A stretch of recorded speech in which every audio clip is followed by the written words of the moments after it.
I'd like to call the meeting to order, and if I could have a motion to suspend the meeting for the speaker and the post-everlasting ceremony following that. So moved. Second. All in favor? Aye. Okay, thank you. Keri, if you could come up and introduce yourself and tell us about your program. Do you have a microphone? I have a microphone. Can you hear me? That's the question. No. I have to speak up for the people here. Okay. So hi, I'm Keri. So give you a little background. My name is Keri Wegner, and I am here to talk about Path to Healing. Some of you might have heard about it. It is a program for military and veterans who have experienced trauma. And the reason I am someone who wanted to do this program is because I am a clinician, a therapist, a licensed mental health counselor who specializes in working with people with trauma. I came to learn more about military culture and veterans and what they experience, and it made me go towards that direction, and that's how this program came to life. This is a holistic program, which means that not one size fits all to me. So we offer things like horsemanship, which is groundwork with horses. We offer songwriting, and we offer things like yoga or tai chi. We offer what am I missing? Oh, the discussion groups, which are really counseling groups. For people, I want the veterans to come with whatever their issues are they want to talk about, right? So if it's about having difficulty with their family or transitioning to their new job or just feeling depressed or what have you, that's what the discussion groups are all about. So we start in the beginning kind of saying, where are you at right now? What's your goal for today? And then we go on with our DAYS program, which also includes some sort of creative art, such as drawing or painting, or sometimes it might include cooking. I've taken the cooking part out for now because of COVID, but it will come back in at some point. Usually they alternate art and cooking. So that's, in a very short nutshell, that's the program. So the program is made to be a 4-week-long program that you pick 2 days. So the main day is Saturday. We made it that way because when people were interested in the beginning, a lot of people were in the reserves and they were working full-time and they needed it to be on the weekends. So we have one horsemanship program that's offered on Friday evenings and a Saturday program for everyone. And then we have songwriting that's on Monday evenings. So we have a couple different options. And so we usually try to do it back-to-back, so we can have 4 weeks or 8 weeks, depending on the person's need. If someone needs to do a program for 6 weeks or 8 weeks, they can continue on. If they need to just do it for 4 weeks, then great, that's fine, you do it for the 4 weeks. There are other options offered, such as actual group counseling after you've finished the 4 weeks, which is a cognitive behavioral group, which basically helps you figure out what are you feeling, what are you doing behavior-wise, what are your thoughts that are maybe causing some problems or making them worse for you, or really adjustment is what we're talking about the most there. And also to take a look at, well, how is your family and friends, how are they looking at this? Because they also might be looking at things differently than you are, which could cause some communication problems, right? And I've heard even from some people who are in school getting their master's degree, right, they're functioning, but as a veteran, I've heard like one person I can tell you that told me, communication is just hard when you get out of the military. Just communicating to civilians was just a completely different ballgame than communicating with people in the military. And so even that was a transition, right? And I'm sure some of you can attest here, right? The transition of if you're somewhere in a combat zone and then you're transitioning here to civilian life, that in itself can be traumatic. Trying to figure out what your roles are again, am I taking the kids to school if you have kids? Am I doing these chores in the house? Am I, right? What is it you're in charge of? Because things might have changed while you were gone. Other people took over whatever your roles were. You might be looking for a job, you might be trying to get into college, so you might have all these different things that you're looking at that are not quite in place for you yet, right? Where the other people who've been here all along, right? Okay, everything's good. We know what we're doing.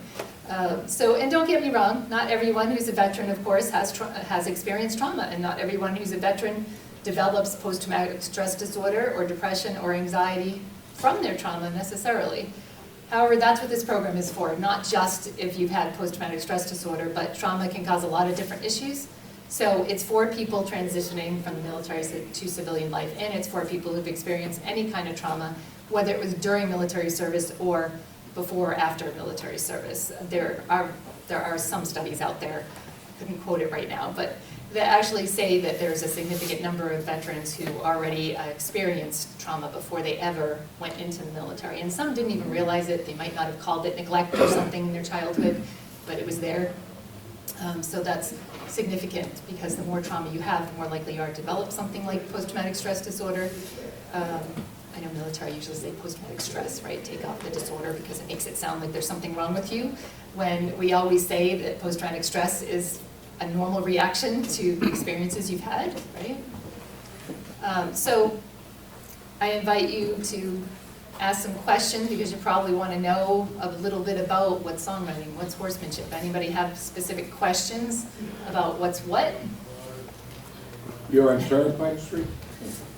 Well, that's an office administrative location.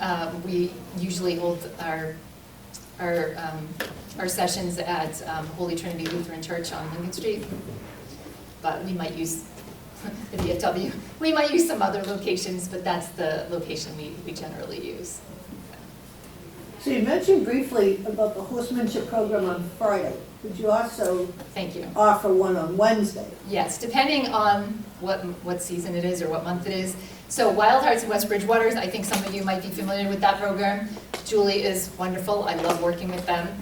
Their horsemanship program is not just horsemanship groundwork as in showing you how to lead a horse, how to maybe not even be holding on to the horse, but have the horse follow you and do obstacle courses and things like that. Theirs is really truly about mental health, so I really like that piece.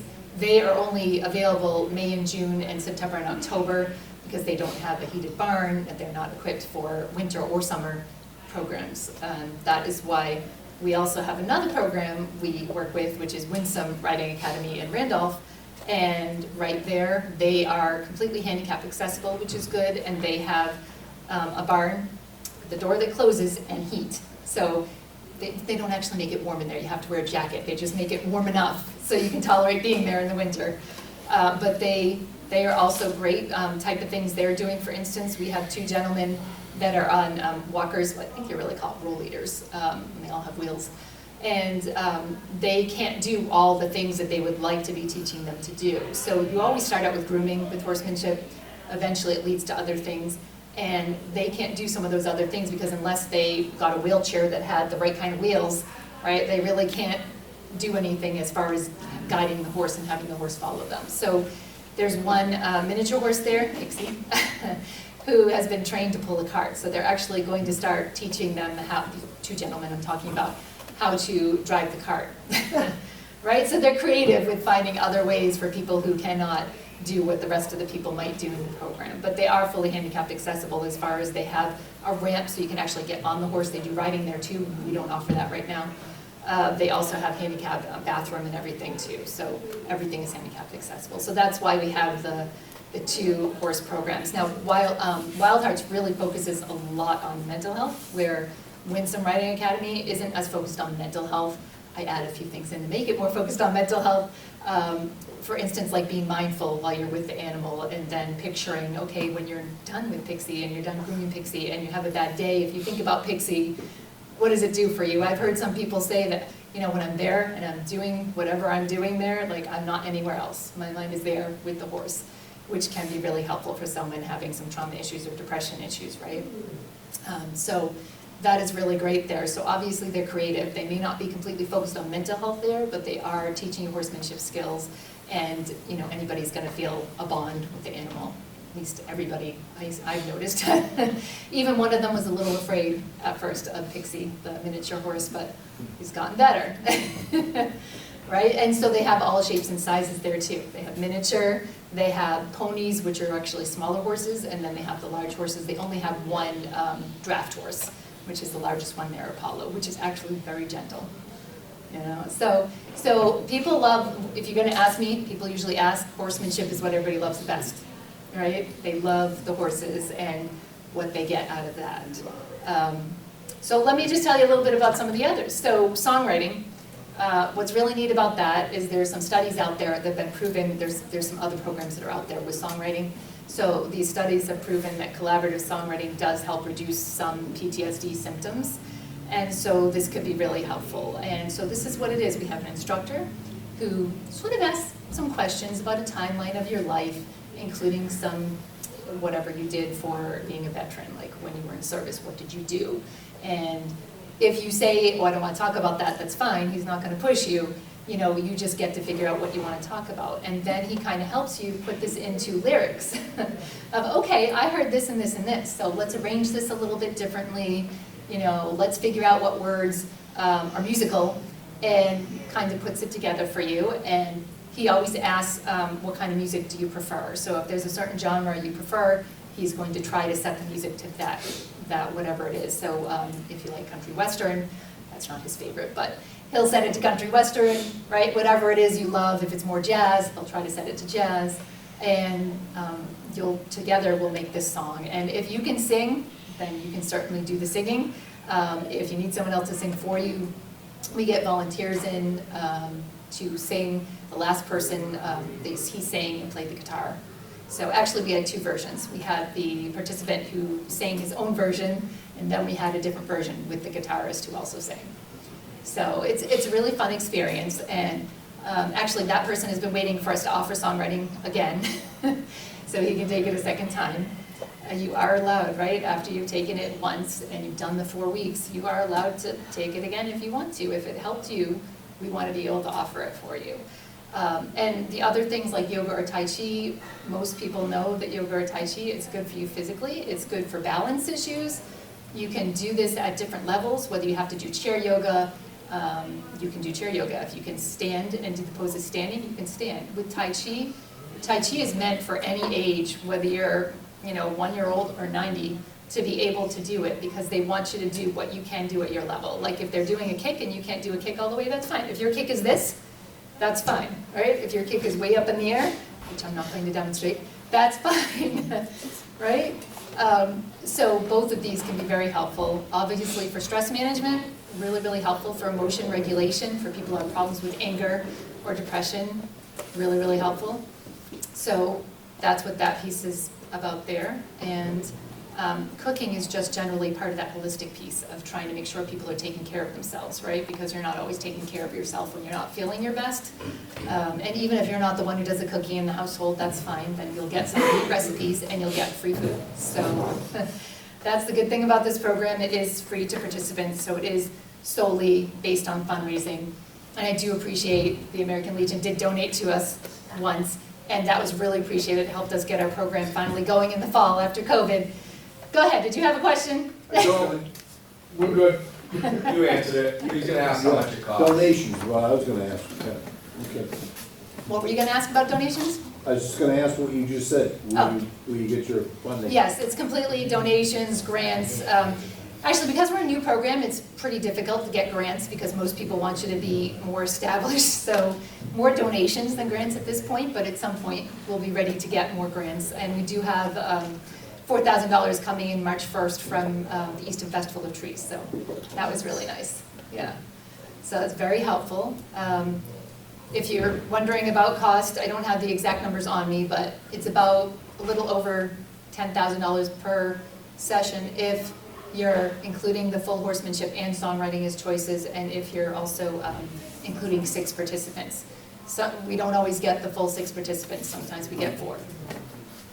Right now there's 4 people waiting who were interested, and we did have to hold off again because of COVID. So what we're offering now is, not sure if we're going to start in April or May, we'll see what happens, but we are, at least while people are waiting, offering an online discussion group that will just be once a week in March, just an hour, so that if people are waiting for something to happen, then we can at least start talking to each other. I know not everybody will prefer that method, but it's better than having nothing. Obviously that method is much cheaper, right? You only have to pay the LMHC, which is me, who's running it, or and Zoom platform or whatever telehealth platform that's secure that we're using. That's all we have to pay for. So obviously we can pay for that, and that will be something that will keep people, with something to help them while they're waiting. What did I leave out? Well, your funding for your charge, is it different levels there? Is that what you're talking about? It's, well, basically the different horsemanship programs charge different amounts. if you have different amounts of people coming in, then, for instance, like the songwriting person charges a certain amount for 2 songs, and then when you do more songs, starts to charge a slightly different amount. He also copyrights the songs for everybody too. So that's what I mean when there's different costs involved, depending on how many. So for instance, I don't know if I should really say how much every program costs, but I'll say Winsome is per hour per person. So their cost there, depends on how many people you have. If you have 3 people, it's a certain amount. If you have 6 people, it's a certain amount. So the cost does vary a little bit. Did I hear you say 10,000? Yes. Now, who would be paying that? The family of the person, or? No, that's from the donations. That's what the donations do. And we don't take insurance or anything like that either for any of this. It's just pure donations. Donations, grants, whatever. Okay, all right. Yeah. Did you have a question? Did you have a question? Yeah, do you actually ride a horse, or is it just grooming? No, you don't ride a horse. It's not just grooming, but it's all on the ground. You do not get on the horse. So I guess you could say people on the cart are getting in the cart, but not on the horse. So yeah, it's basically the first thing you always do is groom the horse, learn how to get a relationship with the horse going. And they teach you all the brushes and all the things you're doing with the horse. And then the next thing is generally to lead the horse. And there are some other things that, like, for instance, Wild Hearts has a different step where they also observe the herd and see what you notice in observing the herd, which you might not notice anything, or you might notice, oh, this person's the leader, right? So they ask those kind of questions in the beginning. Not all the programs do that. But generally, you would be grooming the horse every single time. And then you would do other things, such as leading the horse. Like, how do you put the whole bridle and bid and everything on the horse, and then lead the horse? And then you might do obstacle courses. You might lead the horse without actually holding on to the lead, right? Without touching the horse or anything attached to the horse at all, getting the horse to follow you, which really teaches you some skills about confidence, right? And also about how you're, sort of what kind of energy you're exuding to the world, because horses can sense what you're feeling. So, right, they might be a little skittish and not wanting to follow you if you're not sure of what you're doing and you act like you're not sure of what you're doing, or if you're looking down on the ground, right? You really, if you're going, you're supposed to look in the direction you're going, and that will have the horse following you. So it really does help you with that. And you can tell if your horse is acting a certain way that maybe you should take back a step and just take a deep breath or 2 or 3 and calm yourself a little bit and then go back to what you were doing, because sometimes that's what's happening. Now, it's not always, the person's fault. Sometimes it's just the horse has a lot of energy, right? But sometimes, right, it's you. It's whoever it is that's working with the horse that might feel a little nervous or something like that, or maybe they were angry about something before they came in, and that energy is still coming off them, and the horse can sense it. And so the horse might be sort of skittering away from you and not really, standing in place and not really being helpful. But you learn the signs of when a horse is feeling good and liking what's happening, like chewing and licking and stuff like that, that those are some good signs. So it's all very exciting, and although I've not actually done the horsemanship myself, I've learned a lot about horses and people with horses, so it is a lot of fun.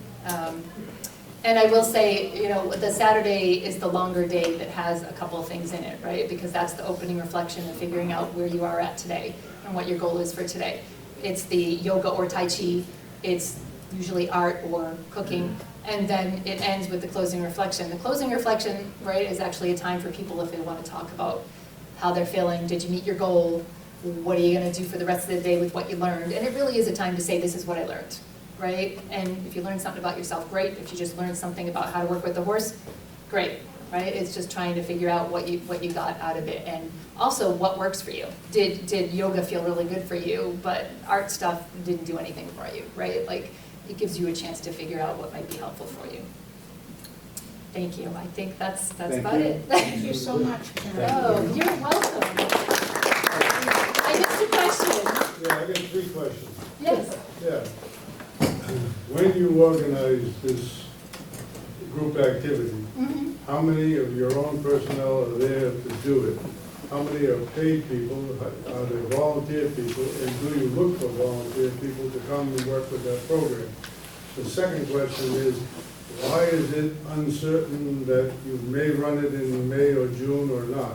No, we will run it in May or June. What's uncertain whether we will do April or not. So I'm not sure because of COVID, it's been put off a little bit. So for March, we're just running the online group, so not completely sure. Right now, I'm really not completely sure whether we're gonna start the group in April or not. Now, I'm hoping to, and planning to, but will we start it or not? A couple of weeks beforehand, we'll evaluate what's going on with the COVID situation and decide whether we're really doing the in-person groups or continuing online. But in May, it should be, I think, with the numbers going down like they are, I think we should be good to go in May.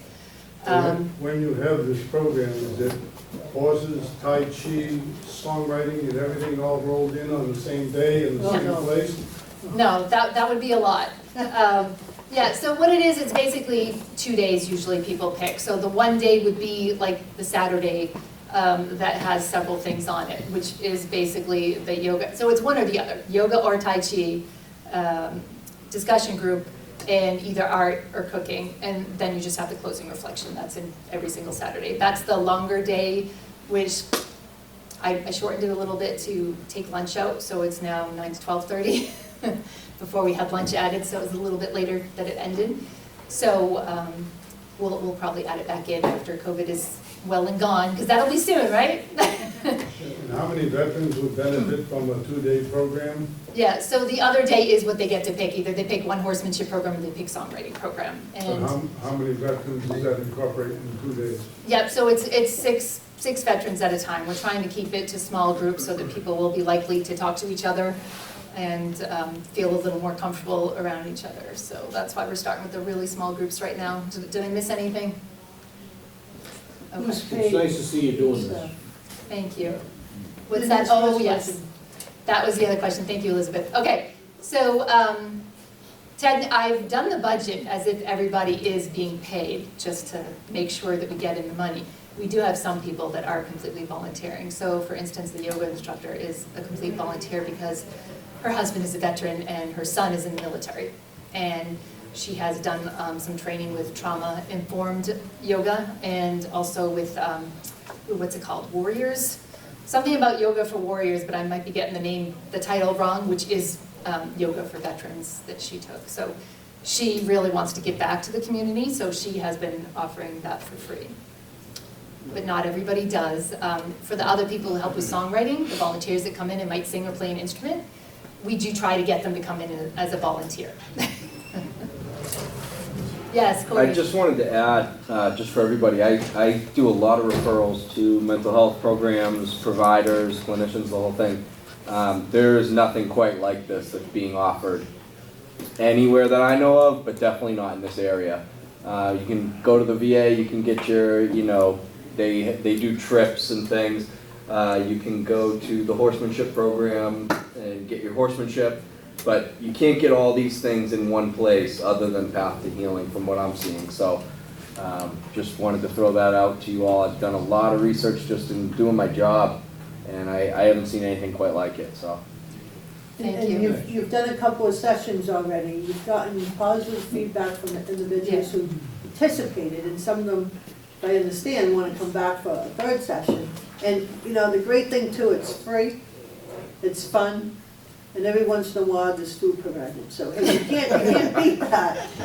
And I mean, I guess another good thing for some people is that some people are worried what might go on their VA record, right? This doesn't have to go on your VA record unless you want it to. If you sign a release and you want the information to go there, then it can go there. Or you tell them yourself, fine, but it doesn't have to go anywhere. Since we're not using insurance, we're not using anything other than donated money, it doesn't have to go anywhere.